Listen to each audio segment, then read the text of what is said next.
There was a specific kind of Saturday in California in the 1980s. You know the one.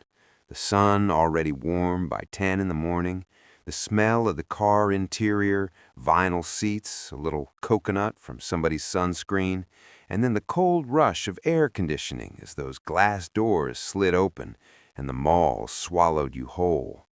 It smelled like carpet and popcorn and something synthetic you could never quite name. The light inside was its own kind of light, fluorescent, golden, somehow both. There were fountains, there were directories on brass stands, and stretching out in both directions, stores. Not just stores, destinations. 13 of them are gone now. Not just closed, gone, the way things go when nobody's keeping score, when the end comes slowly enough that you don't realize what you're losing until one Saturday you drive past and there's a cell phone store where the music used to be, or a gym, or nothing at all, just a shuttered gate and a handwritten sign that says, "Thank you for your business." This is about those stores, what they were, what they built, and what, without ever announcing it, they took with them. Miller's Outpost. If you grew up in California in the 1980s, you didn't just shop at Miller's Outpost, you belonged to it. It started in 1972, a Western-leaning work clothes store built for people who actually worked with their hands. But California has a way of taking something rugged and making it cool, and by the time the decade turned, Miller's Outpost had become something it never quite expected to be, the unofficial uniform supplier of California teenage identity. The jeans, the Levi's, the Wranglers, stacked from ankle height to above your head in shades of indigo and stonewash, and that particular faded blue that meant you'd had them long enough to matter. Here's what Miller's Outpost built without realizing it. It built the idea that what you wore to school on Monday said something true about who you were. Not your address, not your parents' income, your jeans, the pair you saved for, the pair you finally found after 3 visits and 45 minutes in a fitting room with your best friend on the other side of the curtain, saying those are the ones. At its peak, Miller's Outpost had over 280 locations, the vast majority of them in California, Nevada, and Arizona. It wasn't just a store, it was a Western franchise of adolescence. It rebranded to Anchor Blue in the late 90s, trying to catch a new generation. It never did. By 2011, it was gone. What went with it was something harder to name than a store. The particular confidence of a kid who'd found the right pair of jeans, the ritual of it, the fact that it meant something. Mervyn's. Founded in 1949 in San Lorenzo, California, before the mall was even a concept, before the freeway had carved California into the shape it would take, before the suburbs had finished becoming themselves. By the time the 1980s arrived, Mervyn's was something that California families simply assumed would always exist, the way you assume the sun will come up, the way you assume your mother knows her way around a store without looking at the directory. Mervyn's was where you went for back to school, for the new sneakers before picture day, for the comforter your parents bought when you finally got your own room. It was priced for real families, not aspirational ones, not the families shopping at the Broadway or Robinson's, the families who needed 5 pairs of socks and a dress for Easter and didn't want to do the math 3 times in the aisle. What Mervyn's built, invisibly, was permission. Permission for middle-class California families to feel like they were participating in the American retail dream without going into debt to do it. Permission to buy your daughter something pretty for the school dance. Permission to feel, for the length of a Saturday morning, that the economy was on your side. It expanded too far, too fast, into markets it didn't understand. By December 2008, it was bankrupt. 800 stores, gone. And the families who'd shopped there for 30 years had to find a new place to feel like that. Gemco. This one requires a moment of explanation for anyone who wasn't in California, because Gemco was not a normal store. Gemco was a membership store. You needed a card to get in, at a time when that concept was still radical enough to feel like an invitation to somewhere exclusive. It was owned by Lucky Stores, the California supermarket chain, and what it offered under one vast roof was everything: groceries, jeans, appliances, records, jewelry, a gas station outside. The first stores even offered free babysitting while you shopped. It opened in Anaheim in 1959, and by the early 1980s, it had grown into one of California's most beloved retail institutions. The card you carried in your wallet wasn't just a store card. It was a small, rectangular declaration that you were part of something. What Gemco built, without ever using this language, was the prototype for every warehouse club that came after it: Costco, Sam's Club, the entire concept of members-only retail as a form of identity. Gemco did it first, and it did it with California ease, without the cathedral-scale ambition that Costco would later bring to the idea. In late 1986, Lucky Stores liquidated it entirely.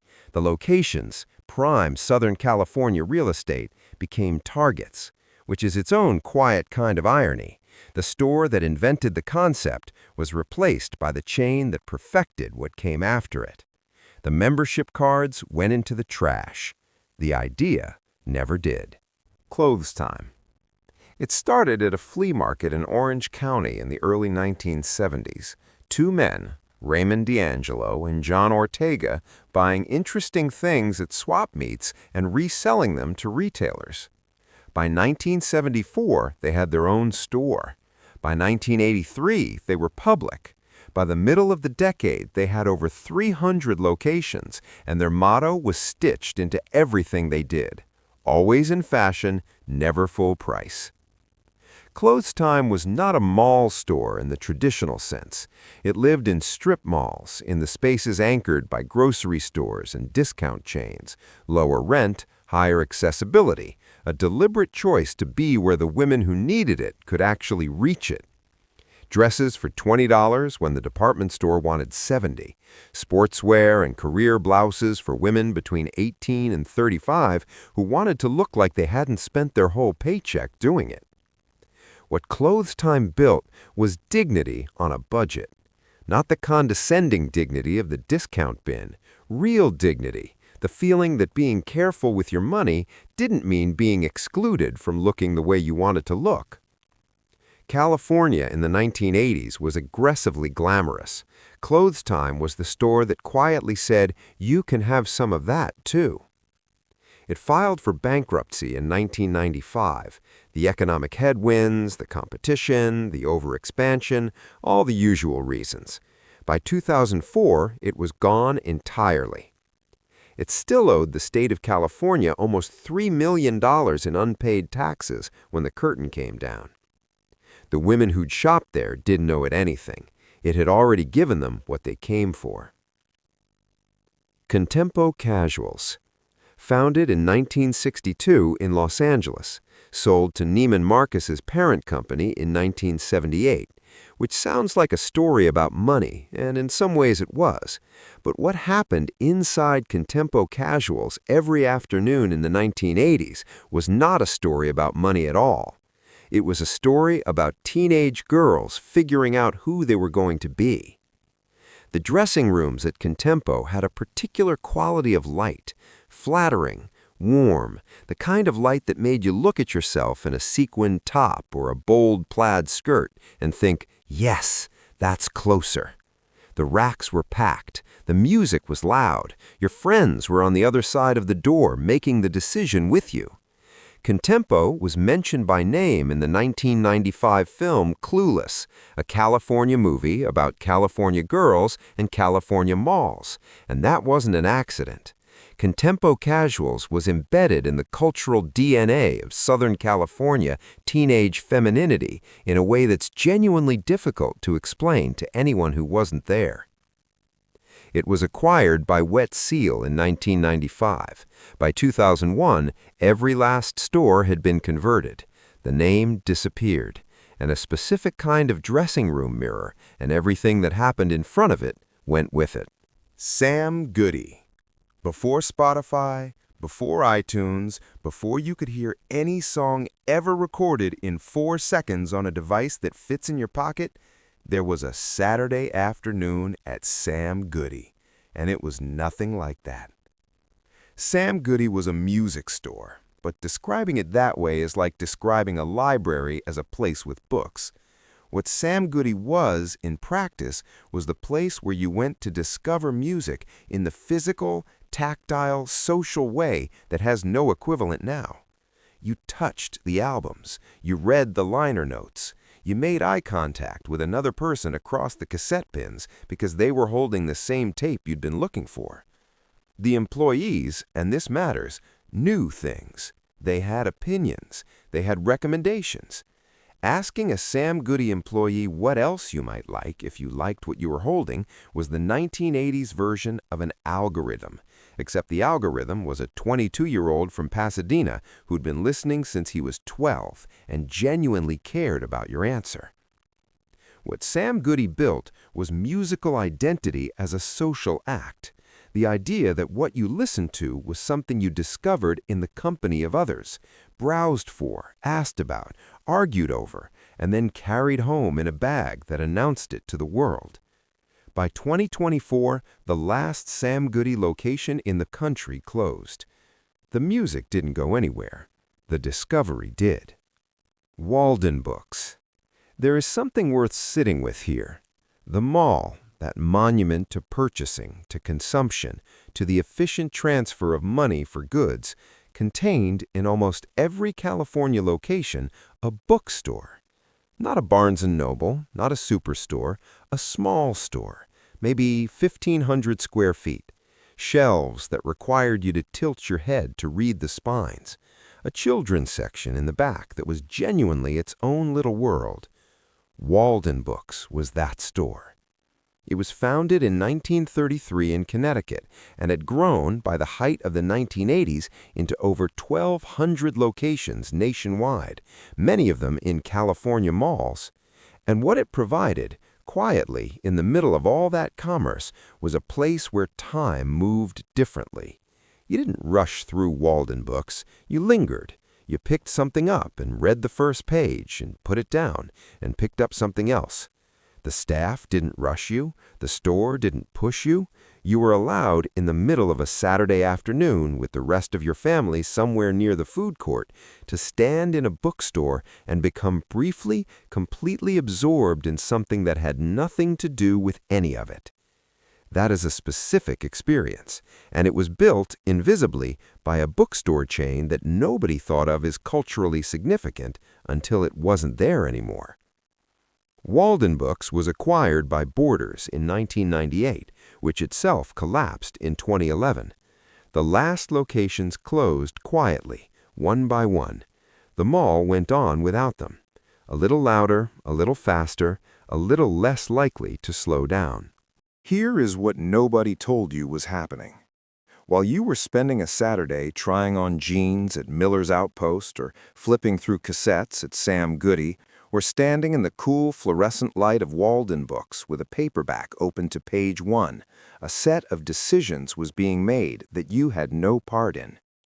Leveraged buyouts, overexpansion into markets that didn't want the stores, the slow arrival of big box retail, a shift in how American families understood what shopping was for. These are business reasons. They're real. They explain on a spreadsheet exactly how each of these stores came to be gone. What they don't explain is what was inside the stores that the spreadsheets never counted. Zody's. Zody's was a discount department store that operated almost exclusively in Southern California, a chain of vast, no-frills stores offering family clothing, housewares, appliances, and records to the working families of the Los Angeles basin at prices that reflected their actual lives. It opened its first location in Garden Grove in 1960. By the end of the 70s, there were 37 Zody's stores. They were not glamorous. They were not aspirational. They were places where a family in East LA or the San Fernando Valley could buy what they needed this week for what they had. The parent company went bankrupt in November 1982. The stores began closing. By March 1986, the last one was gone. Many of the locations sold to Ralph's, which converted them to supermarkets. What Zody's built was harder to see than a logo or a storefront. It built the infrastructure of working-class California daily life in the years before big-box retail arrived to replace it. The weekly errand that included the grocery list and a new pair of children's shoes and the table fan that the old one had finally stopped being. All of it, one store, one parking lot, one Saturday.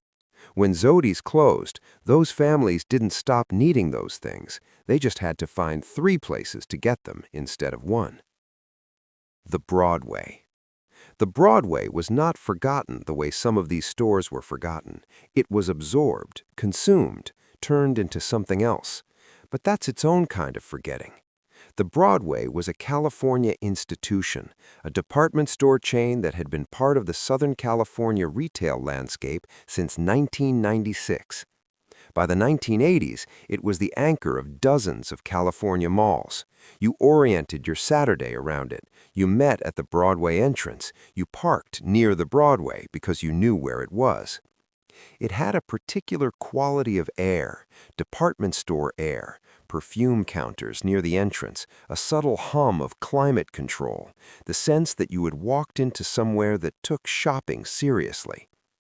The Broadway carried the brands that mattered to the households that were 1 rung above where Mervyn's lived and 2 rungs below Robinson's. It occupied that complicated middle, aspirational enough to feel like a treat, accessible enough to go on a regular Saturday. In 1995, the Broadway was merged with Mervyn's and absorbed into the May Company's operations. The name disappeared. The stores became Robinson's May, then Macy's, then, in some cases, nothing at all. What went with the Broadway was the specific way a California family navigated their world by landmarks that no longer exist. The turn you always took at the Broadway entrance, the escalators you knew by feel, the cosmetics counter your mother stopped at every single time. The building is still there, often. The landmark is not. Sharper Image. Sharper Image was founded in San Francisco in 1977. By the 1980s, it had become something that had no real equivalent in retail, before or since. A store you went to with no intention of buying anything and left having had a genuinely good time. The gadgets were strange. The prices were high. There were back massagers on pedestals that you were encouraged to try. There were ionic air purifiers and wireless telephones and remote-controlled cars and things that didn't quite exist anywhere else yet. Walking through Sharper Image was the 1980s version of scrolling through something futuristic, except it was physical. You could touch it, you could hold it, you could sit in the chair. What Sharper Image built, without calling it this, was aspiration as entertainment.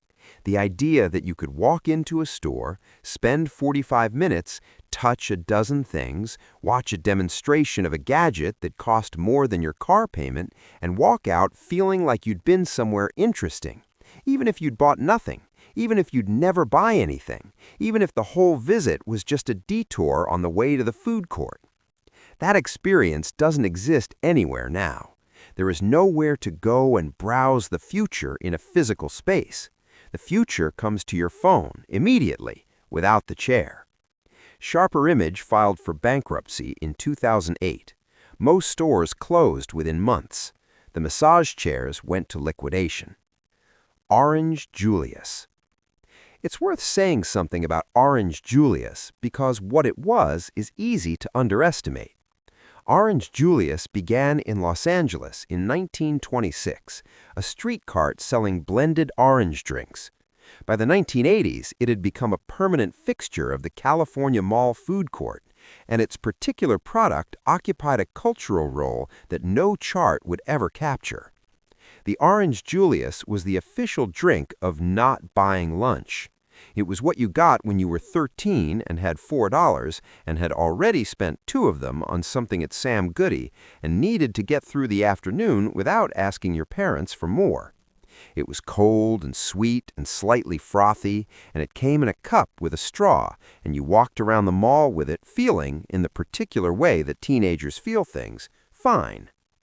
What Orange Julius built was the food court itself as a destination. Not the destination before or after the shopping, the destination, the place where you sat with your friends and watched people walk by and negotiated what to do next, and sometimes spent an hour going nowhere at all. Dairy Queen acquired Orange Julius in 1987. The brand still technically exists, folded into Dairy Queen locations, but the specific standalone kiosk, the one that anchored the food court and sold that specific drink in that specific cup, is gone in the way that specific things go. Technically present, actually absent. Roos Atkins. This one is for Northern California, for the Bay Area specifically, and for the particular kind of store that the Bay Area produced in its mid-century years and couldn't quite hold on to.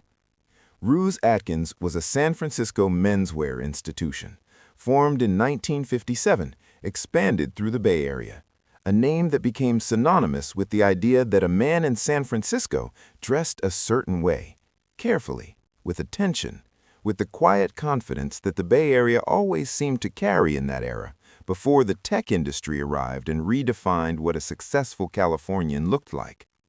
By the 1980s, Roos Atkins was in decline. The world it had been built for, the world of the careful, considered, dressed Californian man, was shifting underneath it. By 1995, it was gone. What Roos Atkins built was a set of values about presentation and care that didn't survive the decade that came after. Not because those values died, but because the stores that embodied them, that made them physical and accessible and present in the daily life of a city, were no longer there to hold the space. The Bay Area went on, but it dressed differently. Gottschalks. Most of the stores on this list lived in the Los Angeles basin or the Bay Area. Gottschalks lived somewhere else.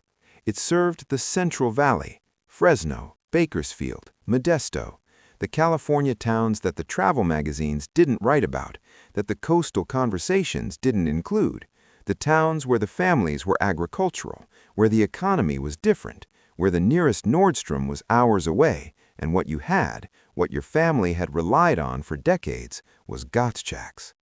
Founded in 1904 in Fresno by Emil Gottschalk, it had grown by the 1980s into the largest independently owned, publicly traded department store in the United States. That's not a small distinction.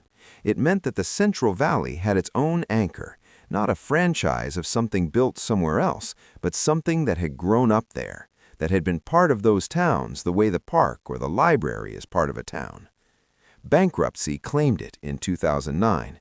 The Great Recession was the stated cause, but what was actually lost was the particular dignity of a store that had decided the Central Valley deserved its own institution, not a lesser version of what the coast had, but something built specifically for the families that lived there. Those families are still there. The store is not. Here is what 13 stores and one Saturday in 1980s California actually tells you, if you let it. The mall was never really about shopping. It was about where you went when you wanted to feel like part of something, when you were 15 and didn't know what you were yet and needed a place to walk around and try things on, not just clothes, but selves. When you were a mother with 3 kids and 4 hours and needed to accomplish something concrete and come home feeling like the day had been worthwhile. When you were a father driving across the Central Valley who wanted to buy his daughter a dress that said she mattered. When you were old enough to have a card in your wallet that meant you belonged. The stores didn't know they were doing that. They thought they were selling jeans, blended orange drinks, cassette tapes, records with liner notes, blazers for men who cared how they looked, dresses that cost less than they should. They were doing something else entirely.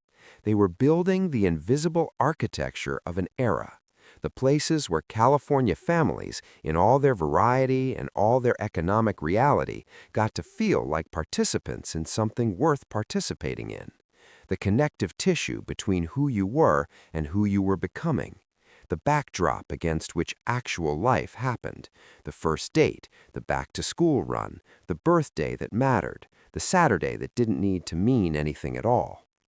That architecture is gone. Not all of it, not the memories. Those remain, which is why you're here and why this will stay with you longer than you expect. But the buildings, the storefronts, the specific quality of that fluorescent California mall light, and the smell of the carpet, and the sound of a store's music following you into the corridor and then fading as you move toward the next one, that's gone. And here's what nobody tells you about that kind of gone. You don't feel it when it happens. You feel it years later, on an ordinary day, when something reminds you, a song, a smell, a particular quality of late afternoon light in a parking lot, and you realize that what you're feeling is not nostalgia exactly. It's recognition. The recognition of something that was quietly, steadily important and is now, quietly and completely, over. If one of these stores was yours, if Miller's Outpost or Sam Goody or the Broadway was the store your family anchored their Saturdays around, tell us in the comments. Tell us the store, tell us the city, tell us what you bought there that you still think about. We read every one. And if California in the 80s raised you, or if you've always wished it had, there's more where this came from. We've been building this archive one piece at a time. The memories aren't going anywhere, neither are we.